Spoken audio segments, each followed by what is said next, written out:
আমার প্রিয় স্টুডেন্টস, আশা করছি সকলে ভালো আছো।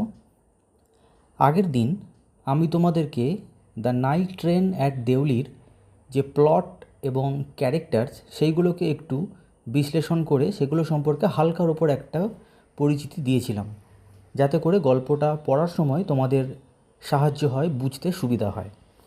তাহলে চলো আজকে আমরা the night train at Deoli স্টোরিটা পড়তে শুরু করব। দেখো কি বলছে। When I was at college, I used to spend my summer vacations in Dehra at my grandmother's place. When যখন I was at college, আমি কলেজে পড়তাম। অর্থাৎ এখানে আই বলতে কাকে বোঝানো হচ্ছে? এখানে কিন্তু আই বলতে ন্যারেটরকে বোঝানো হচ্ছে। তো ন্যারেটর মানেই কিন্তু এই স্টোরিটার লেখক রাস্কিন বন্ডি যে হবে তার কিন্তু কোনো মানে নেই। এটা হচ্ছে একটা কাল্পনিক চরিত্র, যে চরিত্র নাম আমরা জানি না। তো সেই চরিত্রটা নিজেকে আই মানে আমি বলে এখানে পরিচয় দিচ্ছে।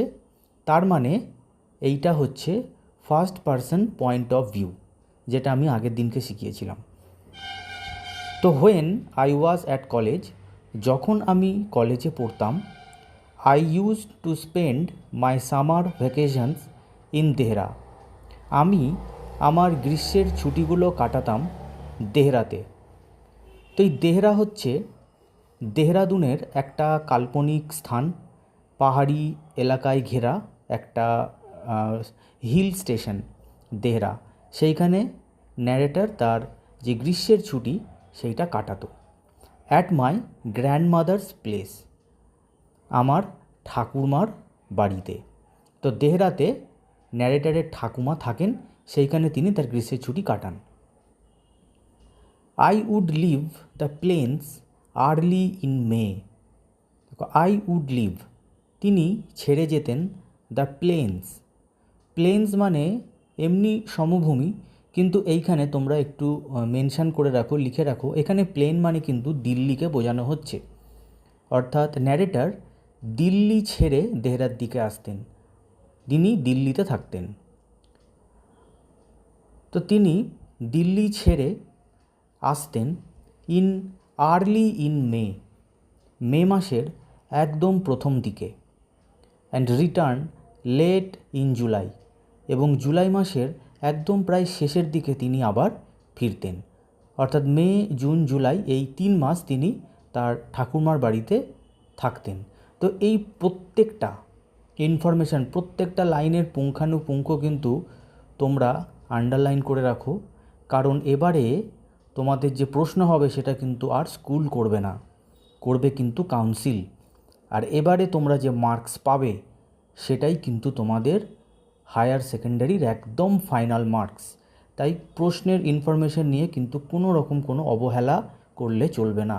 সব কিছু খুঁটিয়ে খুঁটিয়ে কিন্তু মনে রাখতে হবে, যেখান থেকে খুশি প্রশ্ন আসতে পারে।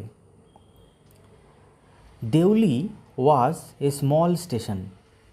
দেউলি ছিল একটা ছোট station, about 30 Miles from Dehra, Dehra থেকে 30 মাইল দূরে। অর্থাৎ ন্যারেটর যে দেহরাতে তার ঠাকুমার বাড়িতে যে বেড়াতে যেত, সেখানে যাওয়ার 30 মাইল আগে আরেকটা স্টেশন পড়তো, যেটার নাম হচ্ছে দেউলি। সে দেউলি স্টেশনটা কিন্তু খুবই ছোট একটা station. It marked the beginning of the heavy jungles of the Indian Terai. Indian Terai মানে ভারতীয় তরাই অঞ্চলের যে ঘন জঙ্গল, সেইটা কিন্তু এইখান থেকে, এই দেউলি স্টেশন থেকেই কিন্তু শুরু হতো। তোমরা যদি আমার কাছে প্রাইভেট পড়তে চাও, তাহলে এই ভিডিওতে দেওয়া ঠিকানায় যদি তোমরা রেসিডেন্ট হয়ে থাকো বা তার আশেপাশের মধ্যেও যদি তোমরা রেসিডেন্ট হয়ে থাকো, তাহলে তোমরা আমার সাথে যোগাযোগ করতে পারো। তাহলে শুরু করা যাক পরের paragraph. The train would reach Deoli at about 5 in the morning. ট্রেনটা দেউলি পৌঁছতো একদম ভোর 5টার সময়। এটাকে মার্কিং করে রাখো, প্রশ্ন আসতে পারে ট্রেনটা কখন দেউলি স্টেশনে পৌঁছাতো। যদিও সব কিছুই এমসিকিউ হিসেবে আসবে, কিন্তু তাও কিন্তু এগুলো তোমাদের মনে রাখতে হবে। ট্রেনটা ভোর 5টার সময় দেউলি স্টেশনে পৌঁছতো। When the station would be dimly lit. Dimly lit মানে হচ্ছে ক্ষীণভাবে আলোকিত হয়ে থাকতো, একদম ক্ষীণভাবে আলোকিত হয়ে থাকতো উইথ ইলেকট্রিক বাল্বস। ইলেকট্রিকের যে বাল্বস একদম পুরনো দিনের, সেই আলোতে আলোকিত হয়ে থাকতো। And oil lamps. Oil lamps হচ্ছে সেই পুরনো দিনে গ্রামে ব্যবহার হতো হ্যাঁচাক, যেগুলো তেলে চলতো, সেইগুলো দ্বারা সেই স্টেশনটা কিন্তু আলোকিত হয়ে থাকতো। And the jungle across the railway tracks. এবং সেই রেল লাইনের দুপাশের যে জঙ্গল উড জাস্ট বি ভিজিবল, সবেমাত্র দেখা যেত in the faint light of dawn. Dawn মানে হচ্ছে ভোরবেলা। ভোরের প্রভাতের যে আলো, সূর্যের একদম হালকা আলোতে সবেমাত্র জঙ্গলগুলোকে হালকা দেখা যেত। Deoli had only lone platform. Lone মানে হচ্ছে একটা। এই দেউলির স্টেশনের কিন্তু শুধুমাত্র একটাই প্ল্যাটফর্ম ছিল।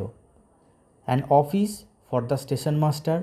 স্টেশন মাস্টারের জন্য একটা অফিস ছিল। And a waiting room. এবং প্যাসেঞ্জারদের জন্য একটা ওয়েটিং রুম ছিল। তাহলে স্টেশনে কী কী ছিল? একটাই মাত্র প্ল্যাটফর্ম, স্টেশন মাস্টারের জন্য একটা অফিস, আর প্যাসেঞ্জারদের জন্য একটা waiting room. The platform boasted a tea stall. Boasted মানে হচ্ছে অহংকার করা। তো এখানে অহংকার করা বলতে এখানে বোঝাতে চাইছে এই স্টেশনটা একটা হচ্ছে ফাঁকা, একটা লোনলি, একাকী স্টেশন। সেই স্টেশনে যা কিছু আছে সেইগুলোর মধ্যে কি কি, সেইগুলোই এখানে বোঝাতে চাইছে। দ্য প্ল্যাটফর্ম বোস্টেড আর টি স্টল। এই প্ল্যাটফর্মে কি কি ছিল? একটা টি স্টল। যেমন আমরা যখন ট্রেনে করে দূরে বেড়াতে যাই, তখন কোনো একটা স্টেশনে যখন ট্রেন দাঁড়ায়, সেখানে আমরা কিন্তু দেখবে চা খাওয়ার জন্য নামি, কিংবা জানলা দিয়ে চা নিই। সেই রকম এই স্টেশনেও একটা টি স্টল ছিল। এ ফ্রুট ভেন্ডার, একটা ফল বিক্রেতা সেই স্টেশনে বসে থাকতো। অ্যান্ড আ ফিউ স্ট্রে ডগস, এবং কিছু রাস্তার কুকুর সেখানে থাকতো। নট মাচ এলস, আর তেমন বিশেষ কিছুই থাকতো না। Because the train stopped there for only 10 minutes. কারণ এই ট্রেনটা সেখানে শুধুমাত্র 10 মিনিটের জন্যে দাঁড়াতো।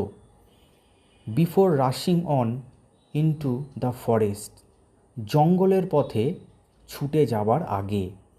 অর্থাৎ যেহেতু আমরা জানি যে এই দেউলি থেকেই ভারতীয় তরাই অঞ্চল শুরু হয়, জঙ্গল, একটা গভীর অরণ্য শুরু হয়, তো সেখানে প্রবেশ করবার আগে এই দেউলি স্টেশনে ট্রেনটা 10 মিনিট দাঁড়াতো। Why it stopped at Deoli. কেন এই ট্রেনটা দেউলিতে দাঁড়াতো? আই ডোন্ট নো, আমি জানি না। আমি মানে ন্যারেটার নিজেকে বলছেন, আমার জানা নেই যে এখানে ট্রেনটা দাঁড়ায় কেন। নাথিং এভার হ্যাপেন্ড দেয়ার। এখানে তো কোনো দিন কিছুই হতে দেখিনি, এখানে তো কিছুই হয় না। Nobody got off the train, কেউ ট্রেন থেকে নামে না।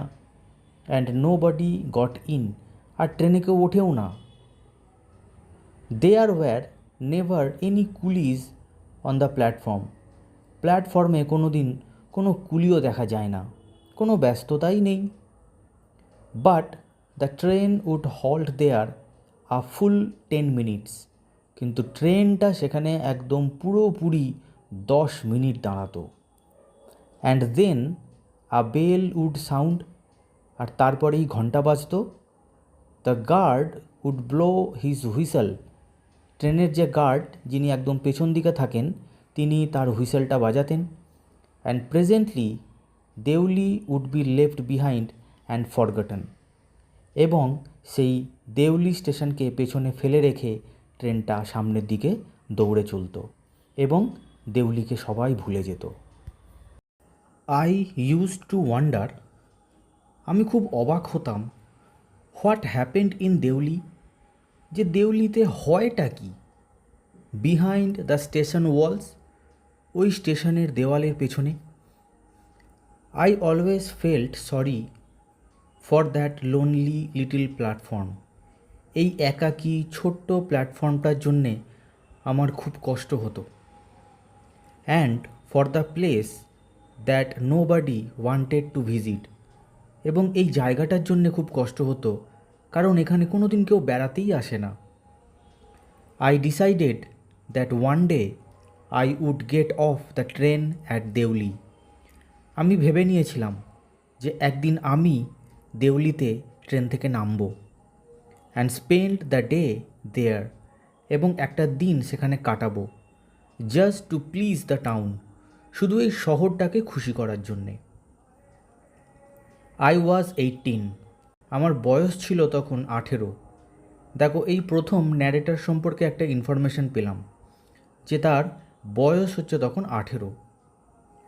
Visiting my grandmother. তিনি তার গ্র্যান্ডমাদারের সঙ্গে দেখা করতে যাচ্ছেন। And the night train stopped at Deoli. এবং সেই রাতের ট্রেনটা মানে সারা রাত জার্নি করার পর একদম ভোরবেলা দেউলিতে এসে পৌঁছলো। A girl came down the platform. একটি মেয়ে সেই প্ল্যাটফর্ম ধরে এগিয়ে আসছিল, সেলিং বাস্কেটস, ঝুড়ি বিক্রি করতে করতে। এইখান থেকে গল্পটা একটা রোম্যান্টিক দিকে মোড় নেবে। তাই এই জায়গাটা থেকে কিন্তু আমরা গল্পের একটা অন্য প্লটে পৌঁছবো। ইট ওয়াজ এ কোল্ড মর্নিং। সকালটা ছিল বেশ ঠান্ডার।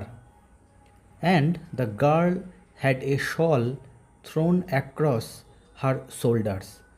এবং মেয়েটি তার কাঁধে একটা শাল জড়িয়েছিল। Her feet were bare. Bare মানে হচ্ছে খালি পা। তার পাটি ছিল খালি, মানে কোনো জুতো পরেছিল না, সে খালি পায়ে ছিল। And her clothes were old. তার পোশাকগুলি ছিল পুরনো। But she was a young girl. কিন্তু সে ছিল একটা যুবতী, বয়স কম। Walking gracefully and with dignity. বেশ আভিজাত্যের সাথে সে হেঁটে চলেছিল। অ্যান্ড উইথ ডিগনিটি, সম্মানের সাথে। When she came to my window. যখন মেয়েটি আমার জানলার কাছে এসে দাঁড়ালো, সি স্টপড। সে সেখানে থামল। She saw that I was looking at her intently. সে দেখল যে আমি তাকে এক দৃষ্টিতে দেখছি। তো আমাদের জীবনেও দেখবে, যখন আমাদের প্রথম দেখাতে কাউকে খুব ভালো লেগে যায়, আমরা এক দৃষ্টিতে তাকে দেখতে খুব ভালো লাগে। এমনটা নয় যে কোনো দৃষ্টিকটু দিক থেকে বা কোনো খারাপ ইঙ্গিতেও, কিন্তু তাকে দেখতে, এক নজরে দেখতে, এক দৃষ্টিতে তার দিকে তাকিয়ে থাকতে খুব ভালো লাগে। তো এখানে ন্যারেটার সেই মেয়েটির দিকে এক দৃষ্টিতে তাকিয়েছিল। But at first she pretended not to notice. প্রথমে মেয়েটি ভান করল যেন সে কিছুই লক্ষ্য করেনি। এটাও কিন্তু মেয়েরা করেই থাকে। সি হ্যাড এ পেল স্কিন। মেয়েটির যে গায়ের রং সেটা ছিল পেল, মানে বিবর্ণ, মানে খুব একটা ফর্সা নয়, গ্রাম্য বালিকাদের মতন। Set off by shiny black hair. তার চুলগুলো ছিল চকচকে কালো। অ্যান্ড ডার্ক, এবং কালো। Troubled eyes. তার যে চোখগুলো সেগুলো ছিল কালো চোখ। And then those eyes searching and eloquent met mine. এবং তারপরে তার চোখগুলো আমার চোখের সাথে মিলল, অর্থাৎ আমার চোখের সাথে তার চোখ পড়ল। She stood by my window for some time. সেই মেয়েটি কিছুক্ষণ আমার জানলার পাশে দাঁড়িয়ে রইল। And neither of us said anything. এবং আমরা কেউই কিন্তু কোনো কথাই বলিনি। But when she moved on. কিন্তু যখন মেয়েটি এগিয়ে গেল, I found myself leaving my seat. আমি আমার সিট ছেড়ে উঠে পড়লাম। And going to the carriage door. এবং আমার সেই কামরার দরজার কাছে এগিয়ে গেলাম। And stood waiting on the platform, এবং প্ল্যাটফর্মে নেমে অপেক্ষা করতে লাগলাম। লুকিং দ্য আদার ওয়ে, অন্য একটা দিকে তাকিয়ে, অর্থাৎ ওই মেয়েটির দিকে তাকিয়ে নয়, যাতে সে বুঝতে না পারে যে আমি তার জন্যেই অপেক্ষা করছি। I walked across to the tea stall, আমি সেই চায়ের দোকানের দিকে এগিয়ে গেলাম। A kettle was boiling over on a small fire, অল্প আগুনের আঁচে একটা কেটলি গরম হচ্ছিল। But the owner of the stall was busy serving tea somewhere on the train, কিন্তু সেই চায়ের দোকানের মালিক ব্যস্ত ছিল ট্রেনের কোথাও একটা চা দেওয়ায়, মানে তিনি তার দোকানটা ছেড়ে ট্রেনে জানলায় জানলায় চা দিতে গেছেন। The girl followed me behind the stall, সেই মেয়েটি আমার পিছু পিছু সেই চায়ের দোকানের পিছন অবধি এলো। Do you want to buy a basket, she asked, মেয়েটি জিজ্ঞেস করল, বাবু আপনার কি একটি ঝুড়ি লাগবে? দে আর ভেরি স্ট্রং, এগুলো খুব মজবুত। মেড অফ দ্য ফাইনেস্ট কেন, খুব ভালো বেতের তৈরি। কেন মানে লিখে রাখো বেত, এগুলো খুব সুন্দর ভালো বেতের তৈরি। No, I said, I don't want a basket, আমি বললাম যে না, আমার কোনো ঝুড়ি লাগবে না। We stood looking at each other for what seemed a very long time, আমরা একে অপরের দিকে তাকিয়ে দাঁড়িয়েছিলাম, যেন মনে হচ্ছিল সময়টা অনেক দীর্ঘক্ষণ ধরে চলছে। অ্যান্ড সি সেড, এবং মেয়েটি বলল, are you sure you don't want a basket, বাবু আপনি নিশ্চিত আপনার ঝুড়ি লাগবে না?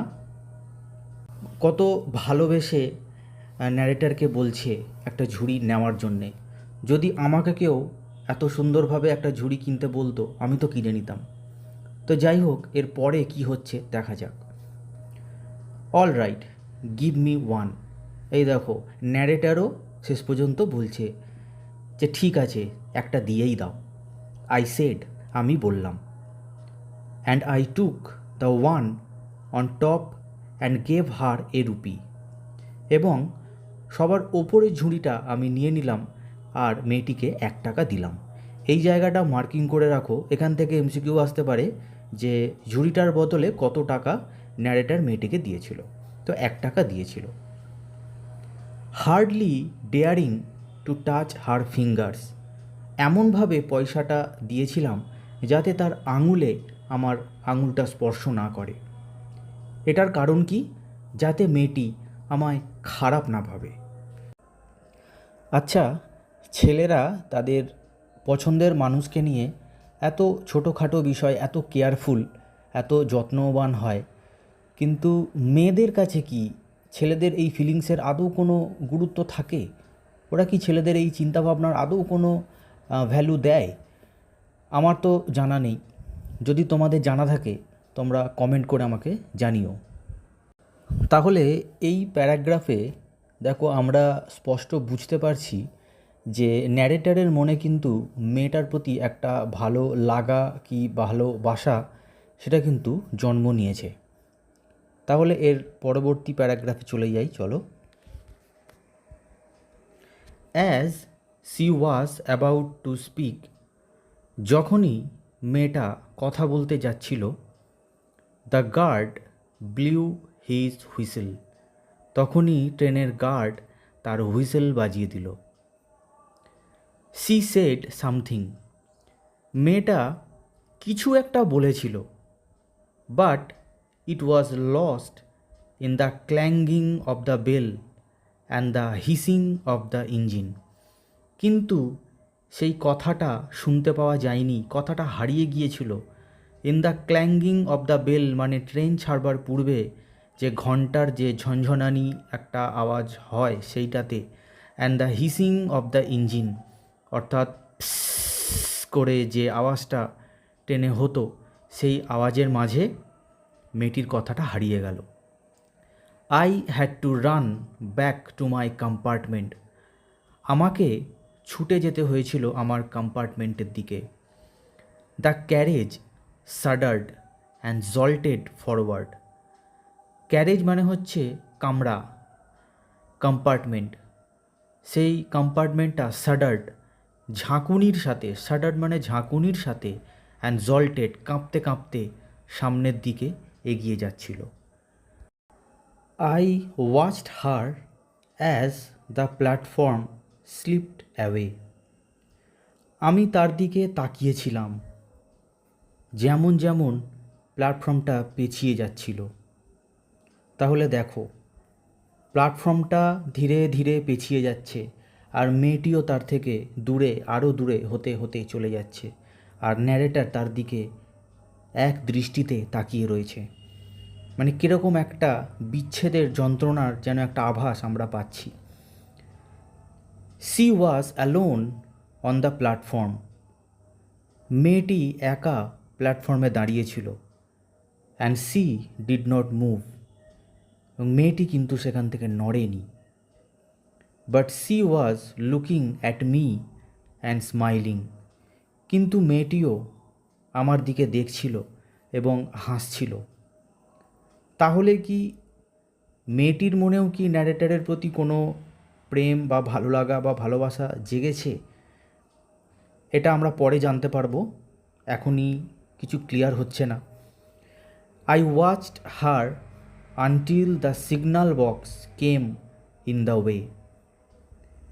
আমি তার দিকে ততক্ষণ অবধি তাকিয়েছিলাম যতক্ষণ না আমাদের দুজনের মাঝে সিগন্যাল বক্সটা এসে বাধা দিল। And then the jungle হিড the station. এবং তারপর জঙ্গলটা স্টেশনটাকে আড়াল করে দিল। But I could still see her standing there alone.